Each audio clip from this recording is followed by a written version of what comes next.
Kita lanjut lagi ke soal nomor 25. Di situ dikatakan ada dua buah bola masing-masing bermassa 1 gram diberi muatan yang sama besar. Lalu diletakkan sejauh 3 cm satu dengan yang lain. Jadi kalau misalkan kita gambar, saya asumsikan muatannya positif. Karena katanya sama besar dan sejenis ya. Nah kalau muatannya sejenis maka gayanya akan saling tolak menolak. Nah gitu ya. Maka nanti di sini ada F, di sini ada F. Nah, ini terpisah pada jarak sejauh 3 cm atau R. Nah, pertanyaannya ketika dilepaskan, masing-masing bola mengalami percepatan. Percepatan berarti akan terjadi gerak lurus ke arah sana. Nah, dengan besar percepatannya 144 m per s kuadrat. Berapa besar muatan yang diberikan pada masing-masing bola? Nah, yang ditanya adalah muatan atau besarnya Q untuk masing-masing bola. Atau misalkan Q1 sama dengan Q2 sama dengan Q. Ini yang ditanya. Nah, kalau dari sini kita tinjau dari hubungan gayanya, ya, hubungan gaya yang bekerja pada sistem. Nah, karena ada muatan listrik dan ada percepatan, berarti relasinya gaya kolom akan sama dengan gaya pada hukum Newton kedua. Nah, berarti nanti di sini K kali Q1 kali Q2 per R kuadrat. Di sini M dikali dengan A. Gitu ya. Berarti Q-nya sama, maka kita buat menjadi K kuadrat per R kuadrat sama dengan M dikali dengan A. Kita tinjau satu saja ya. Karena kan dua sistem ini identik ya. Nah, maka kita lihat di situ untuk mencari Q kuadrat sama dengan M kali A kali R kuadrat dibagi dengan K.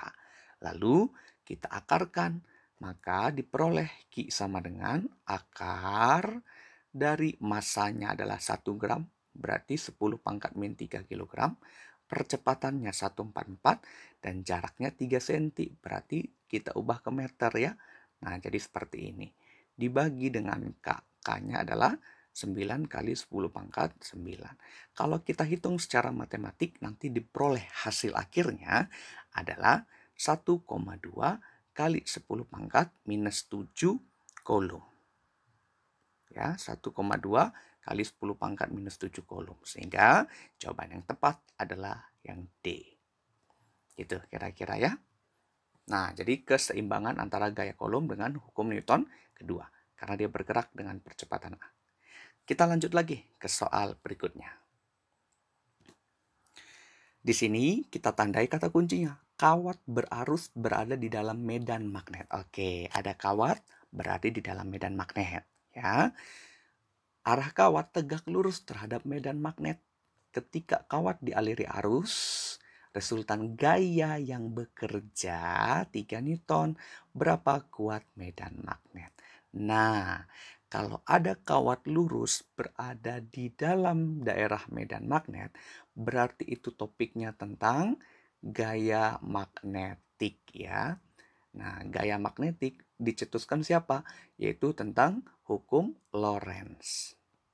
Ya, hukum Lorentz pada kawat yang dialiri arus pada medan magnet. Nah, rumusnya apa kalau pada kawat? Maka F Lorentz, Fl sama dengan, ingat ya, bil sin theta.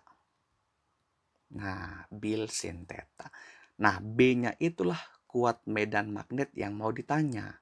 Jadi kuat medan magnetnya B yang mau ditanya. Nah, berarti dari situ kita masukin angka yang sesuai. F-nya 3, B-nya ditanya, arusnya 10, L-nya adalah 50 cm, berarti 0,5 meter ya. Dan sin tetanya, karena medan magnet tegak lurus dengan arah kawat, maka nilai tetanya adalah 90 derajat, maka ini sin 90. Ya. Oke, maka dengan operasi hitung matematik, B sama dengan 3 dibagi 5 kali 1. Kenapa? Karena sin 91. Nah, maka 3 per 5, 0,6 Tesla atau T besar. Ya, jadi jawaban yang tepat adalah yang C. Nah, gitu aja ya. Jadi kalau untuk kawat tunggal yang ada di dalam medan magnet, ini persamaan yang dipakai. Banyak nanti variasinya, ada kalau sejajar, ada muatan, dan misalkan gabungan keduanya. Nah, oke ya, itu untuk nomor 26. Sekarang kita lanjutkan ke soal berikutnya.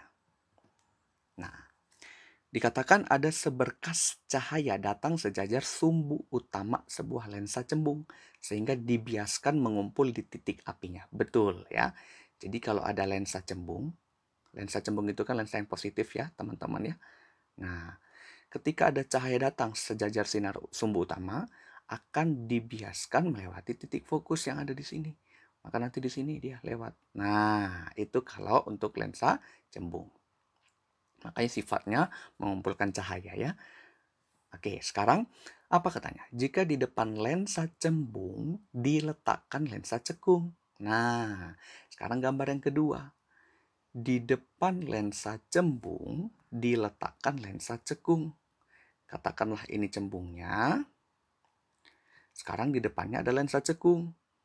Saya misalkan gambarnya yang warna hitam ya untuk lensa cekung. Lensa cekung itu lensa yang negatif. Lensa yang menyebar cahaya. Ya, menyebarkan berkas cahaya. Nah, seperti ini kenampakannya. Maaf ya, agak sedikit melengkung. Nah, jadi ketika sinar datang atau seberkas cahaya datang melewati lensa cekung, maka ingat lensa cekung itu cenderung untuk menyebarkan cahaya. Bukan cenderung dan sudah pasti. Nah, jadi dia akan menyebarkan cahaya seolah-olah dari titik fokus. Nah, ini cahaya datang nih, baru ke sana. Nah, ini seolah-olahnya. Nah, ini titik fokus pada lensa cekung. Sementara cembungnya kan di sini nih. Cembungnya di sini. Gak bisa. Jadi tidak akan pernah menyentuh lensa cembung. Nah, jadi dia akan melewati cekung dan dibiaskan seolah-olah melewati titik fokusnya dan menyebar gini. Nah, gitu. Jadi, jawaban yang tepat adalah yang E.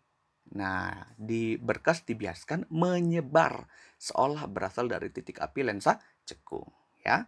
Oke, gitu kira-kira. Jadi never menyentuh di sini. Jadi jawaban yang tepat adalah E. Ingat ya, cekung dan cembung. Cekung itu lensa yang negatif, sedangkan cembung lensa yang positif. Ini mengumpulkan cahaya, ini menyebar cahaya. Oke.